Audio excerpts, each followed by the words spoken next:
27절부터 나오는 부활에 대해서 한 번 더 살펴보기를 원합니다. 거기 사두개인이 부활이 없다 하는 사두개인 그렇게 나오지요.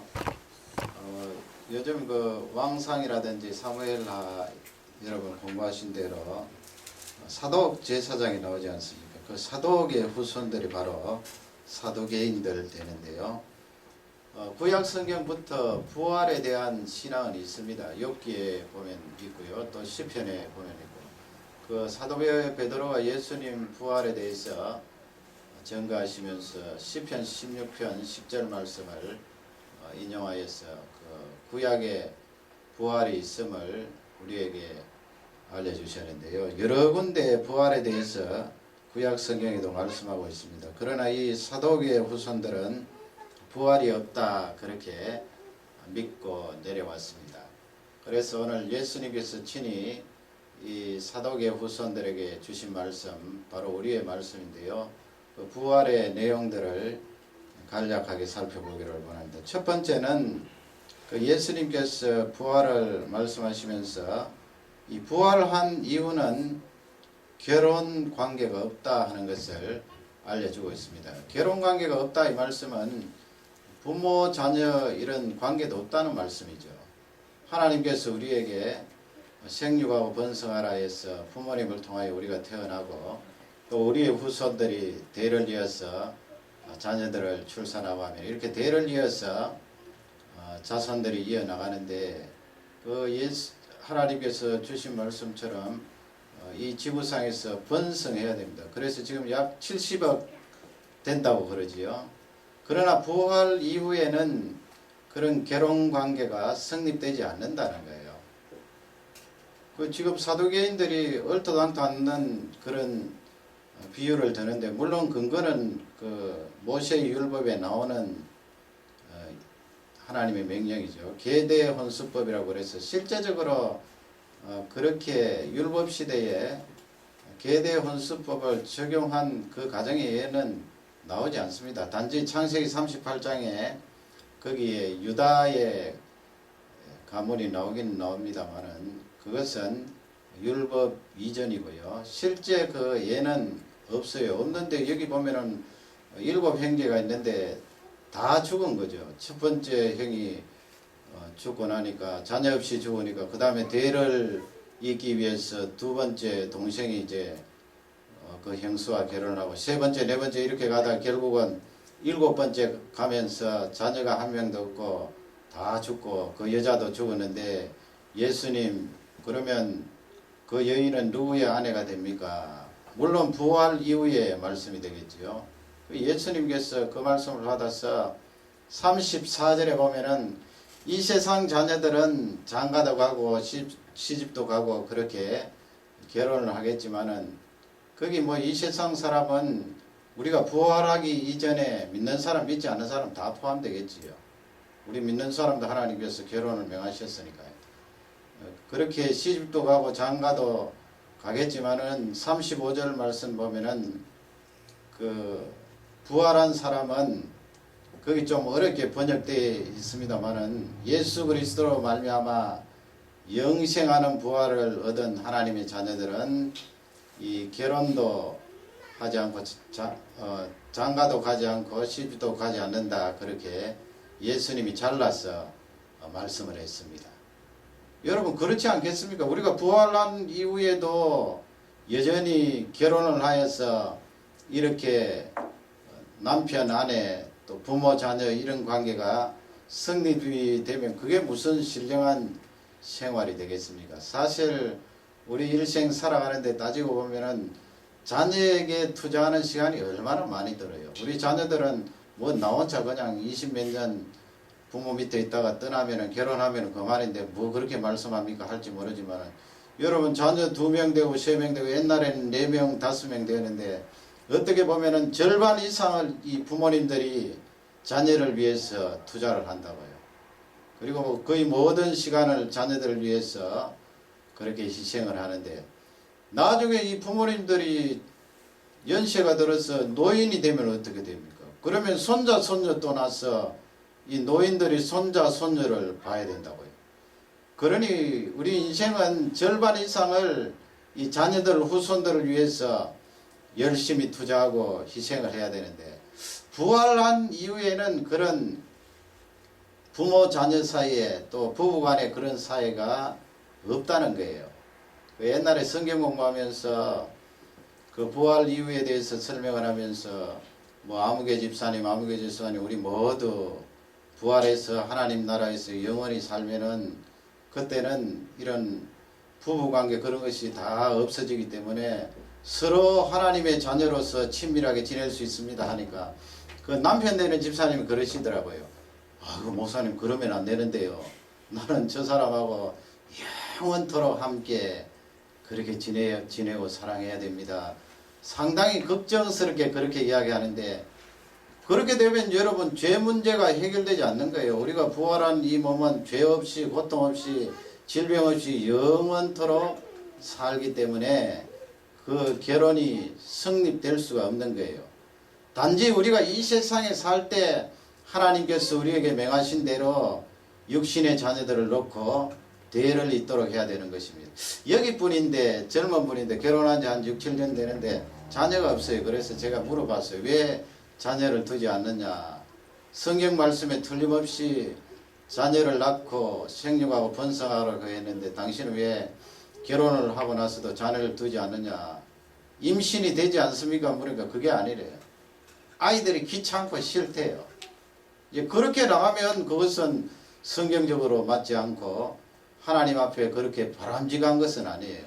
내 싫고 내 귀찮다고 해서 자녀를 낳지 않으면 어떻게 되는 거예요? 하나님께서 생육하고 번성하라고 했는데 자녀를 출산하고 낳아야 됩니다. 그러나 부활한 이후까지 내가 자식이 있고 내가 남편이 있고 내가 아내가 있어야 된다. 그렇게 말하면 그건 신령한 몸이 아니고요. 우리 육을 가진 이 몸으로 그 부활한 영원한 세계에서 누릴 그 평안과 기쁨을 추측을 하지 못해서 그래요. 결혼은 성립되지 않는다. 예수님이 부활에 대해서 말씀했고요. 두 번째 우리에게 주시는 말씀은 영원히 산다예요. 우리 영혼만 영원히 사는 것이 아니고 우리 육신이 부활해서 영원히 산다.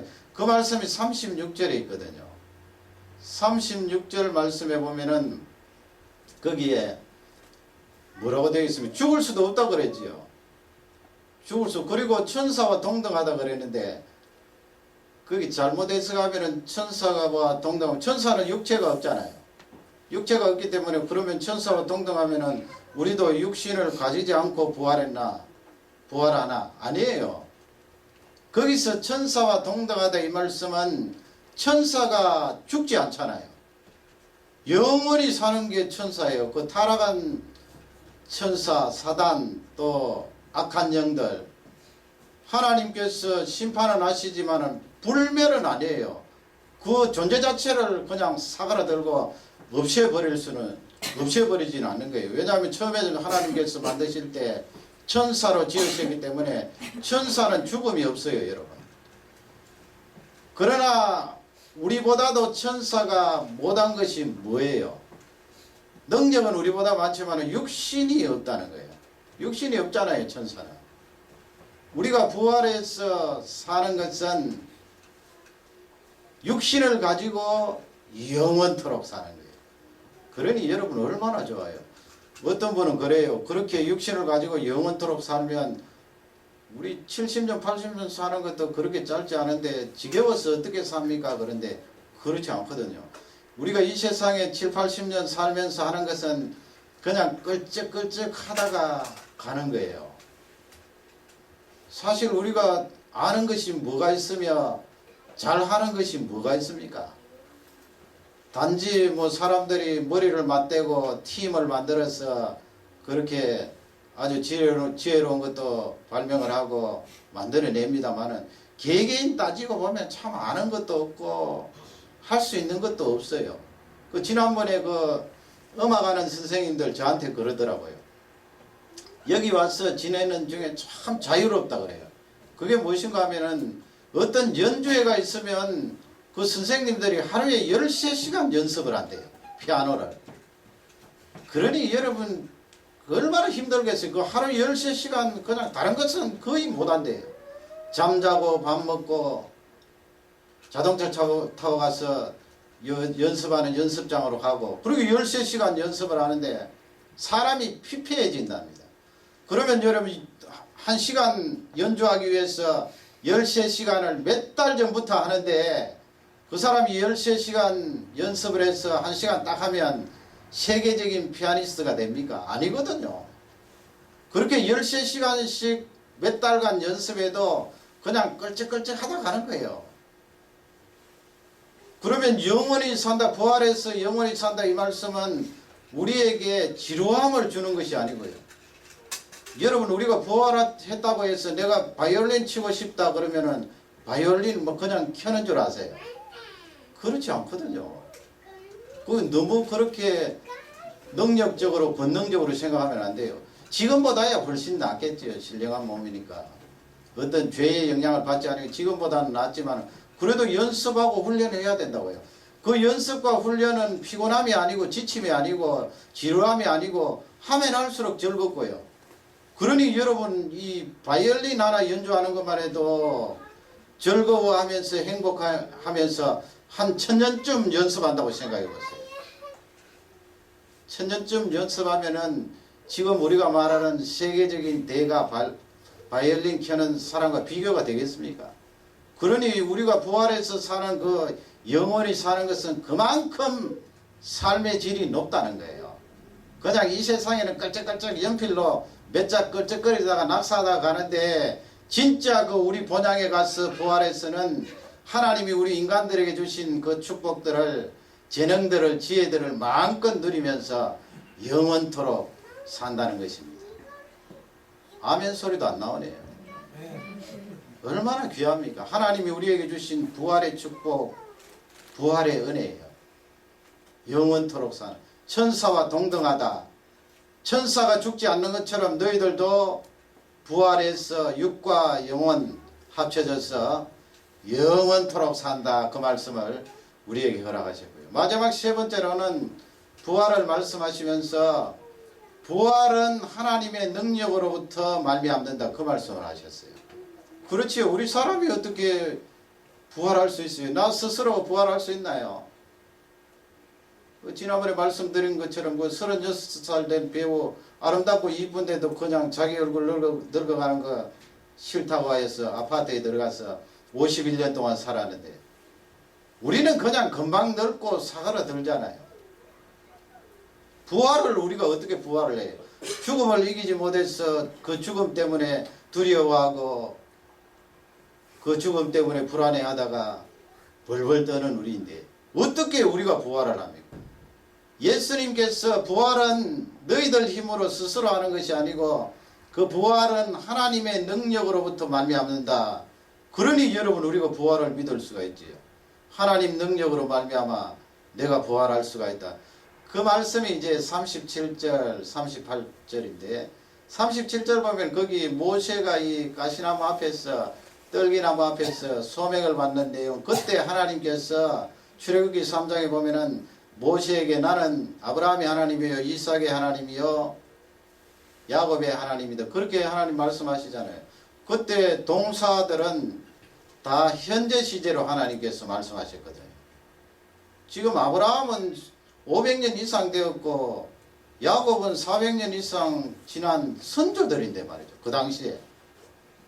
그러나 하나님께서 그 모세 앞에서 현재 시제를 사용해서 나는 아브라함의 하나님, 이삭의 하나님, 야곱의 하나님. 그 말씀은 아브라함 이미 죽어서 막벨라 굴에 들어갔지만은 아브라함 살아있다는 거예요. 그리고 이삭도 살아있고요. 야곱도 이미 에집트 땅에서 죽어서 그 뼈가 가나안 땅으로 옮겨져서 막벨라 굴에 매장되었지만 살아있다는 거예요.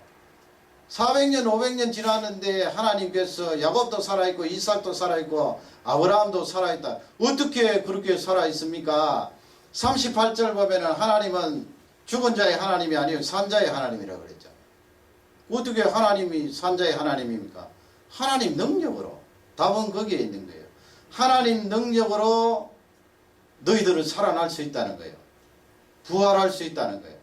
그래서 2절 말씀에 보면은 왜 이 서기관 바리새인들이 예수님 앞에 와서 무슨 권세로 이 일을 합니까? 그렇게 묻잖아요. 그 앞쪽에 이렇게 복음서 연구를 해보면 예수님이 그 성전 안에 들어가셔서 거기에 새 파는 사람, 짐승 파는 사람, 돈 바꾸는 사람 상을 둘러 엎으셨잖아요. 성전 청결이라 그러죠. 채찍을 휘두르시면서. 그래서 이 서기관들이 와서 바리새인들이 와서 예수님 무슨 권세로 이런 일을 하십니까?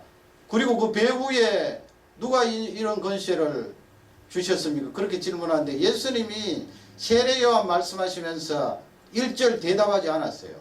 너희들도 대답하지 않는데 나도 대답할 수 없다. 대답 안 했는데 오늘 문맥상 보면은 물론 성령의 감동으로 누가가 그렇게 즉 하나님의 말씀을 기록했지요.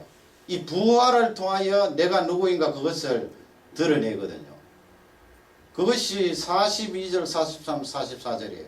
42절 말씀에 보면 시편의 다윗을 인용하는데 110편 1절 말씀이거든요.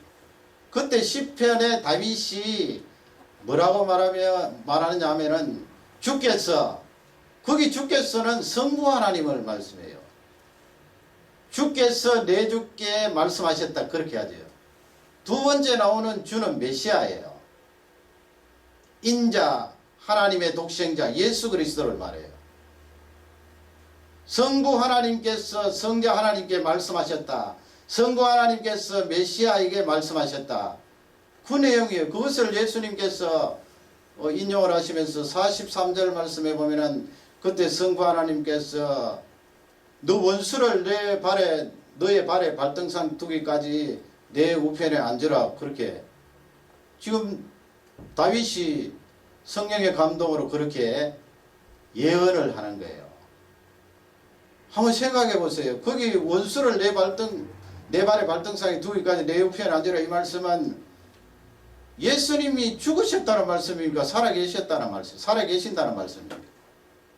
지금 구약 성경이지만은 현재 시점에서 예수님이 말씀을 하시는데 다윗의 시를 인용해서 내가 장차 얼마 있지 않으면 십자가에 죽는데 이미 구약 시대에 예언하기를 메시아는 죽지만은 다시 살아나신 분이다. 그것을 지금 강조하고 있거든요.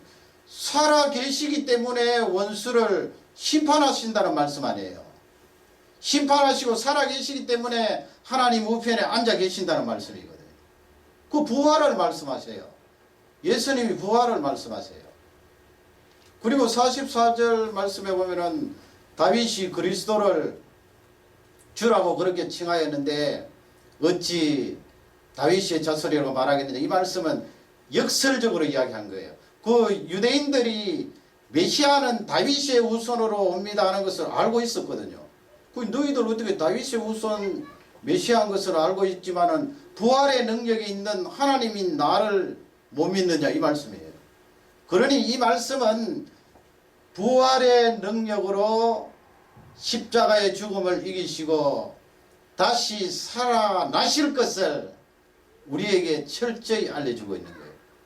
결론적으로 부활은 하나님의 능력으로부터 말미암는다. 예수 그리스도는 하나님이시기 때문에 그분이 십자가에 죽으셨지만 부활하셨잖아요. 그분이 부활하셨으므로 그 능력으로 말미암아 우리가 죄가 되어도 흙 속에 들어가서 흙으로 변하여도 다시 영원토록 부활할 수 있다는 것입니다. 나에게 있는 것이 아니고요.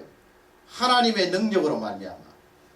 그러니 이 부활의 축복과 소망이 얼마나 놀랍습니까? 여러분 이민 생활하시다가 몸이 좀 힘드시고 또 나이가 자꾸 들어가면 몸도 쇠약해지고 그럴 수도 있어요. 그러나 우리는 이 부활의 소망을 가지고 있기 때문에 오늘도 소망과 인내로 승리할 수가 있는 줄 확신합니다. 오늘 이 기도 시간에 부활의 그 소망과 능력을 마음껏 체험하시기를 주님의 이름으로 축원합니다. 다 같이 우리 기도하겠습니다. 기도할 때